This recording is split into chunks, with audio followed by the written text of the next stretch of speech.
All right, what's up everyone? Welcome back to the channel. So today I'm pretty excited for the video we're gonna be filming because I'm gonna be interviewing RL about his experience with filming the movie RAD.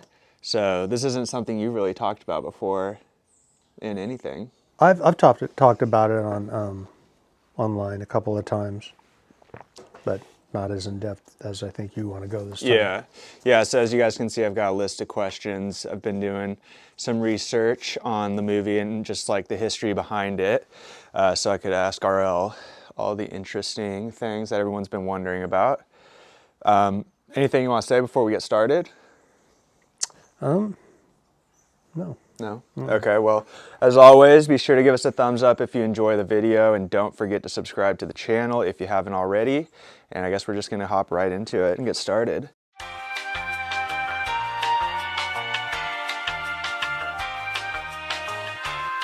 Okay, so the first question I have is, how did this opportunity first present itself to you? And if you can remember, like, what year was that? That's funny.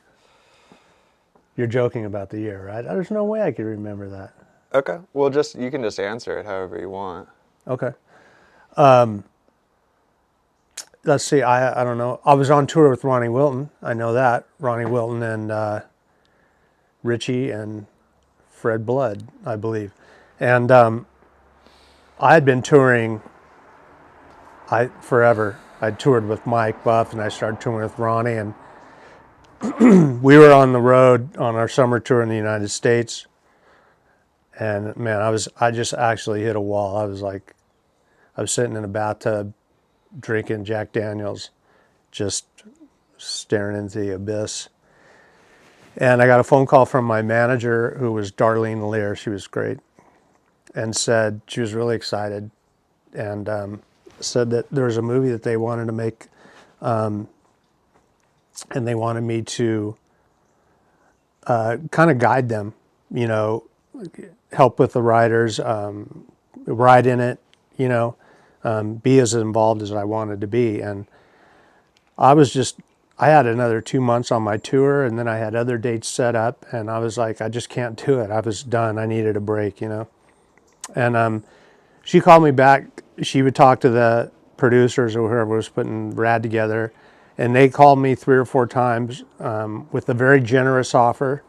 And I chose not to take it because I really needed to rest, And they asked who I would recommend, and I said Eddie Fiola. Now, I don't know if Eddie might tell that story different, but that's how my conversation went. I was in a bathtub. I couldn't do it, so I recommended Eddie Fiola, and Eddie ended up doing it. So that's kind of how it came to. And you don't remember, like, when it was that happened? Well, our tour shirt with Ronnie and Richie and Fred is 1986, right? Is that I thought it was 85. 85? I think so, yeah. So it must have been 1985, because I know for a fact, Ronnie and I had a battery-operated slot car set that we were using in our hotel and in the van. So I know Ronnie was there, which meant Richie was there and Fred was there. Probably 1985. Okay, and you said it was in Canada somewhere they were doing the filming? Canada, yeah. They wanted, I think, a couple months in Canada, a month and a half, 3 months, I don't know. But I recommended Eddie Fiola because Eddie's really good with stuff in Hollywood. He's got a great personality for it. He's an unbelievable writer, and that was a good recommendation, I think. From what I see, he still does like stunt stuff in Hollywood and things like that. Yeah, he stuck with he and I and Pat Romano was the guy that was really big, and as far as bicycle goes, he became the man. I think I saw him in the credits of Night at the Roxbury, I'm pretty sure. He's in a lot of movies, Pat. Yeah. That's what, I was,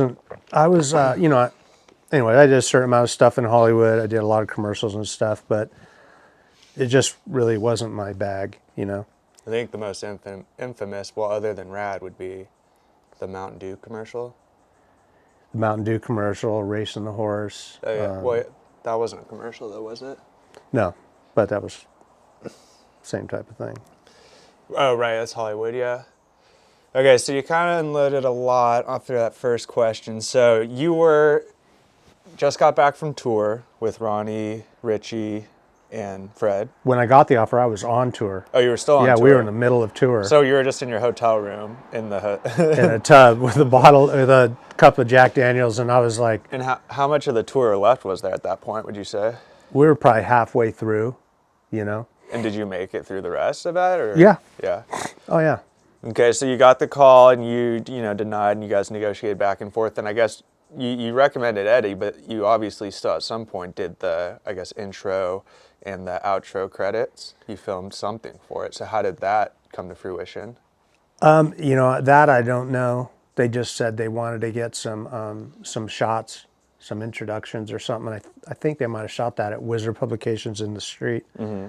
I don't remember exactly. And I think we shot some stuff at the beach.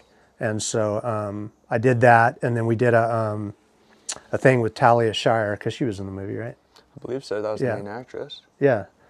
That was Rocky's wife in first couple of Rockies or however many. And then Bill Allen was the male character. Yeah, I don't know if I'd met Bill. We did this thing in San Diego where it was like a media thing, with Talia Shire. Uh-huh. And so I got kind of, I was kind of doing some stuff promoting it. And I was cool with that, Yeah. It was fun. Definitely. So you don't, okay, so you don't remember then, so what was I going to say? So how it came about. You don't remember how the part where you filmed the intro and the outro came about? That wasn't something you talked about at that time in the beginning when they first called you? No, that was not. Mm-hmm. Of course I was not rude about it. I was very honored that they really wanted me to do that. I thought that was a pretty humbling experience. I was just done. I was just flat done. Man, I had toured. I mean, if we weren't doing shows, then we were doing, sports on Channel 7 with Ted Dawson, or an interview with somebody else, or we're in another country, or you just start to forget things, Mm-hmm.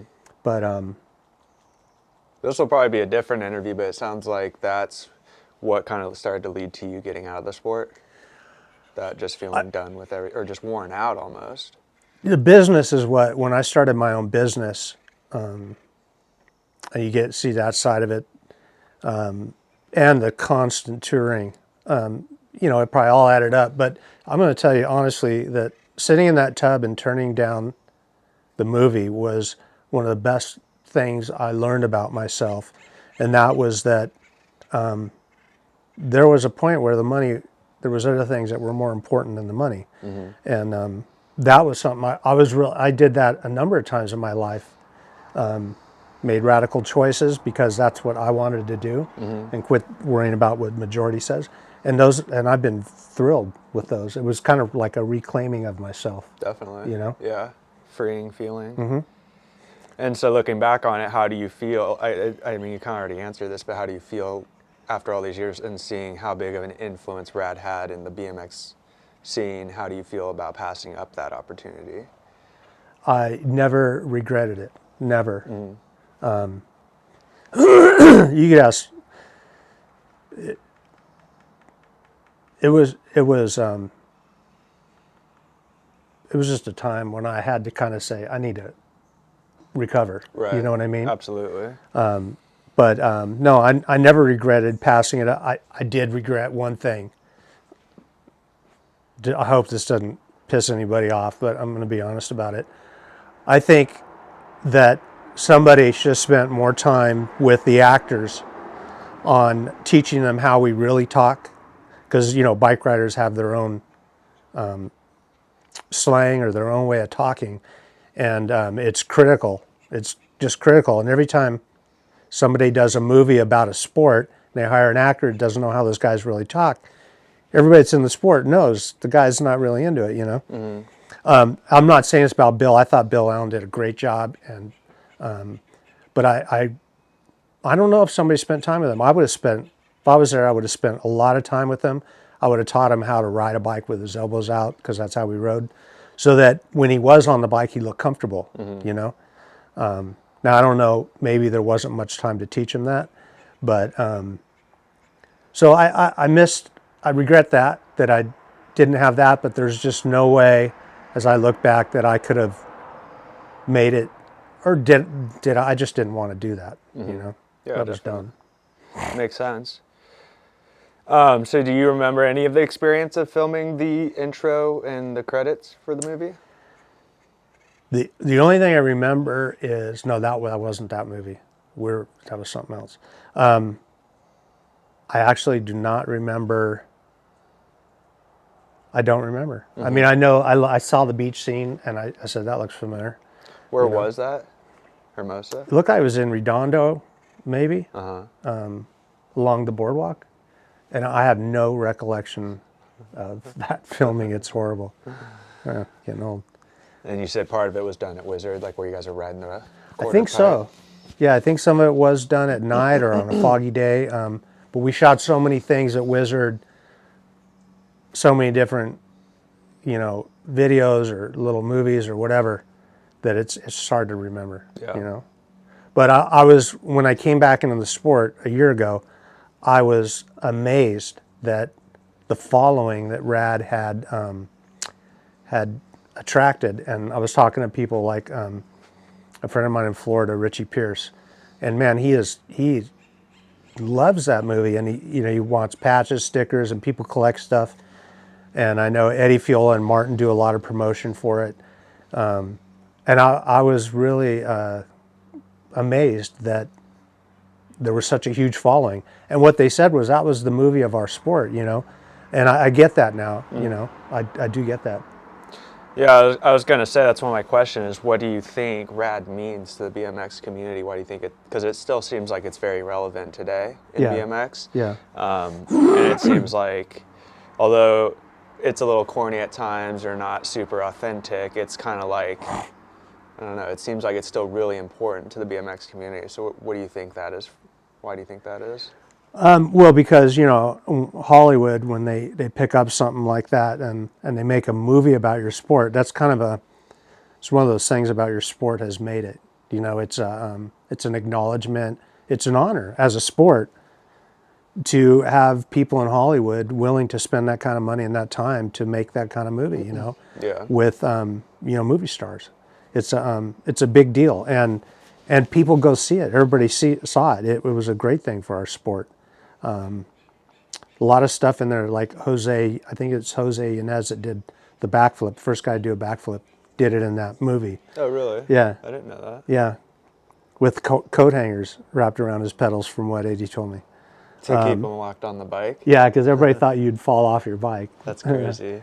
Not the way it goes now. But, so there's, a lot of things about the movie that people liked about it. Yeah. I mean, you were obviously in the industry before and after the movie, so would you say that is sort of what brought BMX into the mainstream and maybe like, pop culture and stuff like that? No, I wouldn't say that. I would say it definitely probably brought it out to a wider audience, but BMX and freestyle by that time, well, BMX had gotten huge, freestyle was getting huge, and it had its own following already based on from people touring all over the world and different things that were going on. There weren't any contests at that point, but yeah, so it was pretty, the industry was pretty stout on its own. Yeah, pretty established. Yeah. So this one will probably surprise some people, but what are your thoughts, or how do you enjoy the movie watching it? I've never seen the entire movie. I know that's a sin. I admit it. But I really thought these are big actors, they're movie stars, and somebody should have spent a lot of time with them, like way before they got to Canada, on how we talk and how we ride. I'm not saying they got to do a backflip. I'm just saying they got to know what the pedaling motion is. So when they're on the bike and you're filming the actor, he looks like a rider. You know, I think that's critical to me. It's very important. So almost like immersing them in the BMX culture. Well, yeah, they're, you know, an actor. I mean, actors spend months Yeah. getting into a role. Right. You know, Sean Penn, I heard years, you know, that he walks around his house and he wants to be called by that actor's name because he really wants to live that guy's thing, you know? Mm-hmm. So somewhere along those lines, I think that there should have been guys teaching them exactly what our slang is, our language is, how we ride, how we communicate. Absolutely. I just think if I ever had to do it again, that would be my number one point, is to correct that. If that opportunity presented itself in the future, would you take that up this time around? I'd consider it, depending on where I am, Yeah. you know, what we're doing it, because we got so much stuff going on. Mm-hmm. But I kind of would like to correct that, or try to, at least. Mm-hmm. You think you're still in touch enough with the culture and the lingo to be able to stay current with that? Well, I don't know. I don't know a lot of the new guys, you know, but I know a lot of the old guys. Yeah. And I know how we talk, and I know how at the old school reunion, it was just like we were 20 again, you know? Yeah, absolutely. Yeah. I'm going to say this. It's amazing, like, I know Etnies has sent me a number of pairs of RAD shoes, you know, and that just, it really blows my mind that it's just like the size of freestyle and BMX and big bikes, just how people have embraced all these different disciplines of our sport. Same thing with the movie, you know, you see Vans coming out with, I think Vans came out with some RAD stuff, or SE RAD, or I don't know. But it was like a month or two ago, they were having showings of RAD in all the not all the movie theaters, but a lot of theaters throughout the country. That was kind of a big deal. They had what? Showings of the movie RAD. Oh, right. And a lot of people were, I mean, it sounded like a lot of people were showing up and watching it, which is cool. And it was funny, like a month ago, I saw a clip of Hell Track. I didn't know there was even a Hell Track in there. I'm like, I mean, it looks like they put some time into building that thing, and it looked pretty radical. Yeah. But yeah, I probably should have at least seen the movie. Well, it's never too late. Yeah. But the impact and the people behind it, you know, I'm grateful for it, that they, things like that, or, you know, BMX being in the Olympics, and that's huge. When the outside world kind of takes notice, it's big, you know. I still want to stay close to the foundation of it, though, because that's kind of where it's at. But yeah. So what do you think the possibility of there being a RAD 2.0 is? I think there was something at the end of the credits when they did the re-showing a few months back saying there's something in the works. Or have you heard anything about that? I have not, but I've been contacted by people that are doing a documentary about RAD. And I didn't do that because I don't know. I'm gonna just be honest with you guys. That's the only way I can be. But there's this thing in the industry where everybody wants to use your name for a million different things, and nobody wants to pay you. I mean, I've definitely had some offers for some money, but a lot of people are just trying to they just want to use your name for free, or, you know, yet they're trying to make money off it. And this is our, man, we built this sport, you know, I mean, and so it kind of ticked me off a little bit. So I chose not to do it. Sounds about right. Yeah, and they want us riding the same bikes, and I'm like, man. Oh, right. Yeah, finding that bike, and it's. Well, it seems to me, and I'm not criticizing or anything, but it seems because it was such a special time to all these people, and they were they were spectating from the sideline, or they were the ones, you know, that were fans back then, and so it's a way for them to relive those awesome memories. But for you, it's kind of different because you were it was work, not just work for you. You were obviously passionate, enjoyed what you did, but you saw all of it from a different perspective. So it's different for you. Yeah, you know, I mean, it's just like a basketball player. Let's say he plays 10 games in a day. Yeah. There's going to be a point where he's going to just say, I'm done, man. I mean, I'm crawling out of here on my knees. And that's just kind of the point. And I'm not trying to I am totally behind RAD, the movie, and the impact and what all the actors did. And Eddie and everybody that was involved. I'm totally into it. These are just the personal behind the scenes story. So don't take my negativity as anything against the movie. It's just these are a couple of things that I would have liked to change, and you know, so on. Yeah, that's how life is. So you've seen the movie The Ride, and I'm sure most of you guys have as well, but that's the John Bilchin story. Yes. I don't know if you'd call it a documentary, but it's a movie about his life story, which is very interesting. It is on Amazon Prime still. If you guys haven't seen it yet, definitely check it out.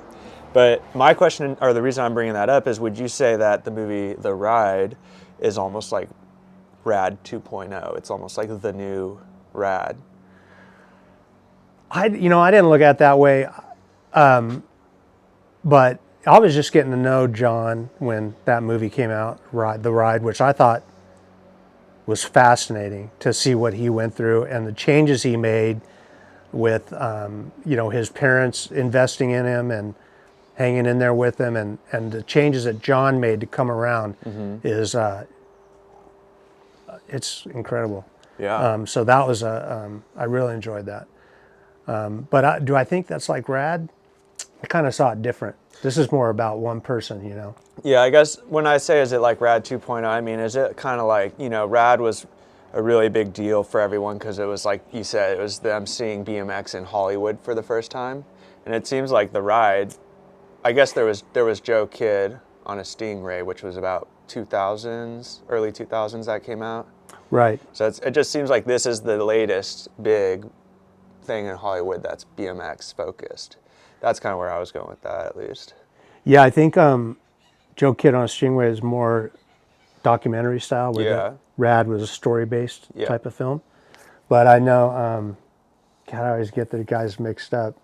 I know the guy that made Joe Kidd on a Stingray. The last time I said his name, I had the wrong last name. Yeah. So, but I thought that was a really good movie too, and well done, very well done.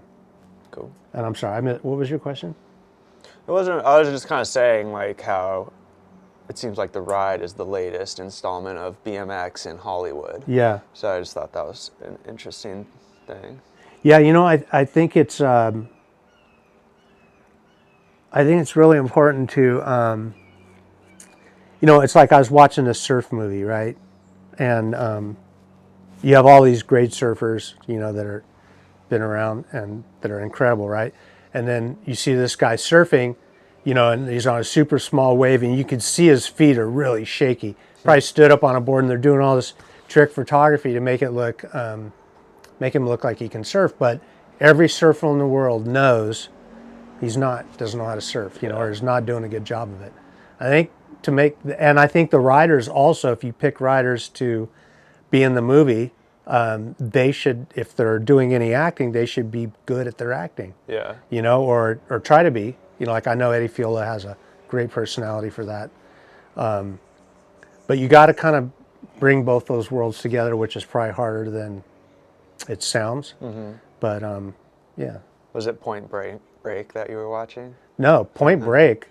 I like Point Break. It's a good movie, but when it's like the surfing scenes, it is kind of funny. Like you can tell they don't know what they're doing. Yeah, I don't.